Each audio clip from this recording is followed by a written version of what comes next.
مشائخ اکابرین نے حضرت مولانا مفتی تقی عثمانی صاحب کی دعوت پر سود کے حوالے سے حرمت سود سیمینار منعقد کیا، جس میں ہمارے وفاقی وزیر خزانہ محترم جناب اسحاق ڈار صاحب نے واضح طور پر جو چیز کہی ہے، میں سمجھتا ہوں کہ قومی سطح پر ہم اس کا خیر مقدم کرتے ہیں اور پوری قوم سے یہ امید رکھتے ہیں، یہ توقع رکھتے ہیں کہ وہ سودی نظام کے خاتمے کے حوالے سے جو کوششیں کی جا رہی ہیں اس میں بھرپور تعاون کریں گے۔ ہم تمام بینکوں سے بھی اور بینکنگ کے نظام سے بھی یہ امید رکھتے ہیں کہ جس طرح حکومت پاکستان نے، وفاقی وزیر خزانہ نے، وزیر اعظم پاکستان میاں شہباز شریف صاحب کی ہدایات پر سود کے خاتمے کے حوالے سے ایک مؤثر کردار اور عملی طور پر بنانے کا اعلان کیا ہے، اس میں ہم سب مل کر تعاون کریں۔ پاکستان علماء کونسل نے فیصلہ کیا ہے کہ اس حوالے سے جتنے بھی اقدامات ہوں گے اس میں حکومت کے ساتھ علماء مشائخ کی تمام جو تنظیمیں ہیں وہ تعاون کریں گی۔ ہم سمجھتے ہیں جس طرح حکومت نے اپنی سپریم کورٹ میں دائر جو درخواستیں تھی جو حکومت سے منسلک اسٹیٹ بینک اور نیشنل بینک نے واپس لی ہیں، اسی طرح باقی بینک بھی یہ درخواستیں واپس لیں اور ایک مؤثر عملی لائحہ عمل جو ہے وہ جلد از جلد مرتب کر کے ملک کو سودی نظام سے نجات کے لیے ہم عملی اقدامات کریں۔ اور پاکستان علماء کونسل کا اس حوالے سے حکومت کے ساتھ ملک کے تمام جو ادارے ہیں ان کے ساتھ تعاون جو ہے وہ جاری رہے گا۔ اسی طرح ہم سمجھتے ہیں کہ وطن عزیز پاکستان میں اس وقت جو ایک معاشی اور اقتصادی مسائل ہیں ان کا حل سیاسی استحکام میں ہے، ان کا حل ملک میں امن و امان کے قیام سے ہے، اور ہم تمام سیاسی مذہبی جماعتوں سے اپیل کرتے ہیں کہ وہ ایک ٹیبل پر بیٹھے۔ پاکستان میں بڑھتی ہوئی عدم برداشت اور انتہا پسندی اور جو دہشت گردی کی ایک نئی لہر ابھی تو ابتدائی طور پر آپ نے دیکھا کہ کل بھی کوئٹہ میں جو سانحہ ہوا، اللہ تعالیٰ نے محفوظ رکھا، بہت سارے بلوچستان کانسٹیبلی کے جو جوان تھے وہ زخمی ہوئے۔ اس حوالے سے ہمیں مزید وحدت اور اتحاد کی ضرورت ہے، اور یہ جو ایک قومی اداروں اور سلامتی کے اداروں اور افواج پاکستان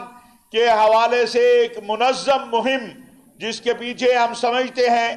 کہ بیرونی عناصر جو ہیں اور پاکستان کے دشمن عناصر جو ہیں ان کا بہت بڑا ہاتھ ہے، اس میں دانستہ یا نادانستہ طور پر ہمارے جو نوجوان ہیں بیچارے وہ جذبات میں شامل ہو جاتے ہیں، لیکن اب جب ملک کے اندر نئے سپہ سالار کا تقرر ہوا اور پاکستان کا سپہ سالار ایک ایسا شخص آیا ہے جو حافظ قرآن بھی ہے، جو سید بھی ہے اور جس کے کوئی سیاسی عزائم نہیں ہیں۔ جنرل باجوہ صاحب نے جو آخری دفاع پاکستان اور شہداء یوم کے حوالے سے خطاب کیا، اس میں انہوں نے کہا تو پھر اب سیاسی اور مذہبی جماعتوں پر بھی ذمہ داری عائد ہوتی ہے کہ وہ جو بے بنیاد پراپوگنڈے ہیں اور افواہ سازی ہے، سب سے زیادہ کسی بھی ملک اور قوم کو نقصان افواہ سازی سے ہوتا ہے، بے بنیاد پراپوگنڈے سے ہوتا ہے۔ قرآن نے بھی ہمیں منع کیا ہے اس سے، شریعت مصطفیٰ صلی اللہ علیہ وسلم نے بھی منع کیا ہے۔ یہ ملک کے سلامتی کے ادارے افواج پاکستان یہ پاکستان کے سلامتی کے ضامن ہیں، اور ہمیں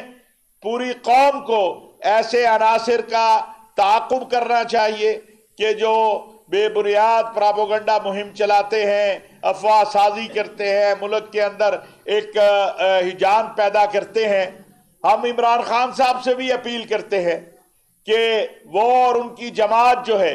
وہ مذاکراتی عمل کی طرف آگے بڑھے۔ پاکستان کو ایک میثاق پاکستان کی ضرورت ہے معیشت کے لیے، اور بڑھتا ہوا جو تشدد ہے وہ ہماری زندگیوں میں، ہمارے معاشرے میں جس طرح آ رہا ہے، اس کے خاتمے کے لیے ضرورت ہے کہ جس طرح پیغام پاکستان کیا گیا اسی طرح ایک میثاق پاکستان کیا جائے۔ اگلے 25 سال کے لیے پاکستان کے معاشی مسائل، پاکستان کے معاشرتی مسائل، اقتصادی مسائل، خارجہ پالیسی، اس کو طے کیا جائے۔ جو بھی حکومت میں آئے وہ انہی خطوط کے اوپر آگے بڑھے، ملک کے تمام ادارے انہی خطوط پہ آگے بڑھے۔ عالمی دنیا میں جو تبدیلیاں رونما ہو رہی ہیں، اور بالخصوص اسلامی اور عرب دنیا کے اندر جو نئی جہتیں متعین ہو رہی ہیں، اس میں پاکستان کو اپنی خارجہ پالیسی کے حوالے سے بھی بہت زیادہ محنت کی ضرورت ہے۔ اور الحمدللہ پاکستان علماء کونسل کے پلیٹ فارم سے ہماری یہ کوشش ہے کہ ہم جو ایک مذہبی سفارتکاری ہے جو اس وقت پوری دنیا میں رائج ہے اور شروع ہے، ہم اپنا کردار جو ادا کر سکتے ہیں وہ ادا کریں۔ قرآن کریم کا حکم ہے وَتَعَاوَنُوا عَلَى الْبِرِّ وَالتَّقْوَى وَلَا تَعَاوَنُوا عَلَى الْإِثْمِ وَالْعُدْوَانِ۔ اچھے کاموں میں، نیکی کے کاموں میں تعاون کیا جائے، اور غیر شرعی امور میں محاسب کا کردار ادا کرنا، یہی ذمہ داری ہے قوم کی بھی اور علماء کی بھی۔ اور اسی طرح پاکستان علماء کونسل نے فیصلہ کیا ہے کہ کل جمعۃ المبارک کو 2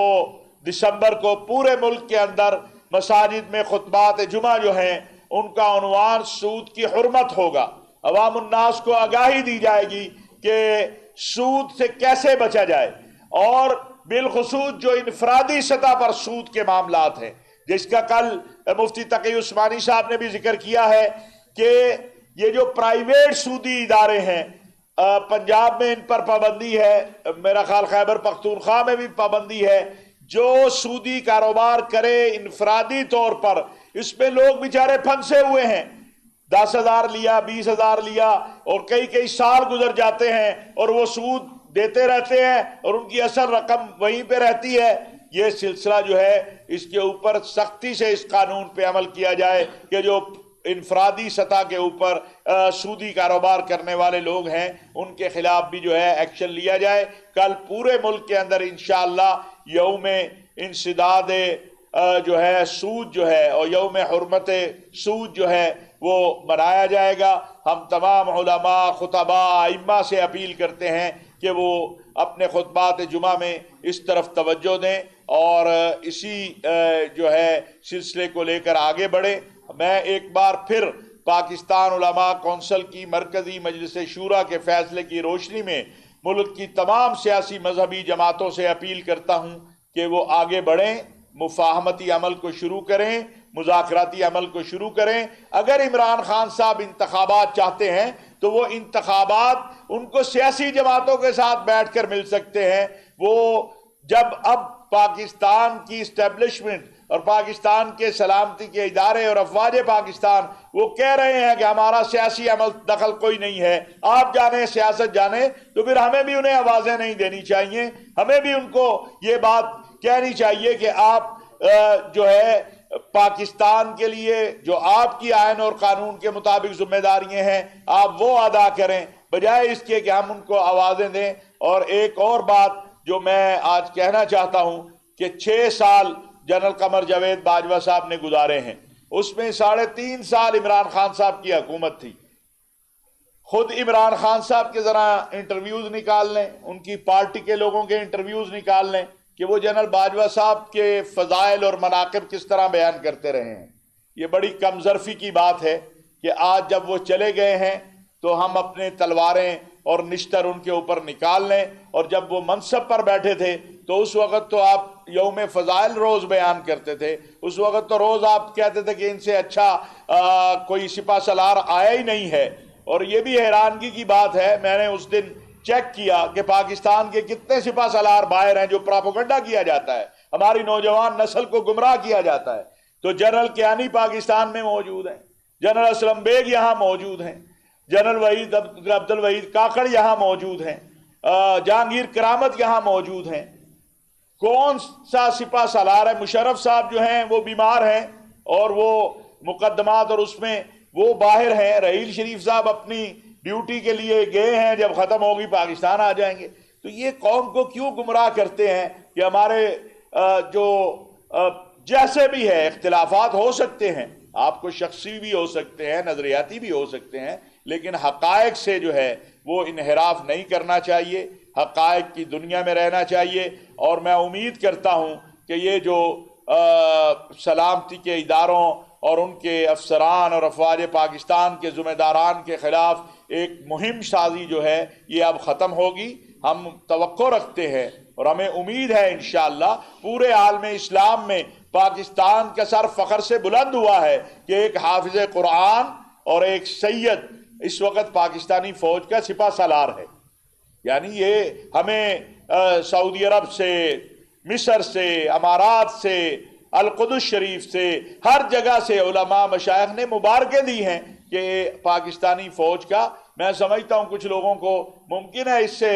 تکلیف بھی ہوتی ہو, کچھ لوگوں کو کے لیے یہ اہم نہ ہو, لیکن عالم اسلام کے لیے یہ ایک بہت اہم بات ہے کہ جو دنیا اسلام کی مضبوط ترین فوج ہے اس کا سپہ سالار ایک حافظ قرآن ہے, ایک سید ہے جس کی نسبت رسول اللہ صلی اللہ علیہ وسلم کی اولاد سے ہے. تو ہمیں انہیں موقع دینا چاہیے, وہ اپنا کام کریں, وہ اپنے ادارے اور اپنے جو ان کی ذمہ داریاں ہیں وہ ادا کریں, اور آئین اور قانون کے مطابق وہ اپنا پاکستان کا دفاع, سلامتی اور استحکام کی ضامن ہے یہ پاکستان کی فوج, اور اس کا وقار اور عزت جو ہے. تو یہ میری چند گزارشات ہیں, اگر کوئی آپ سوال کرنا چاہیں تو بسم اللہ. جزاکم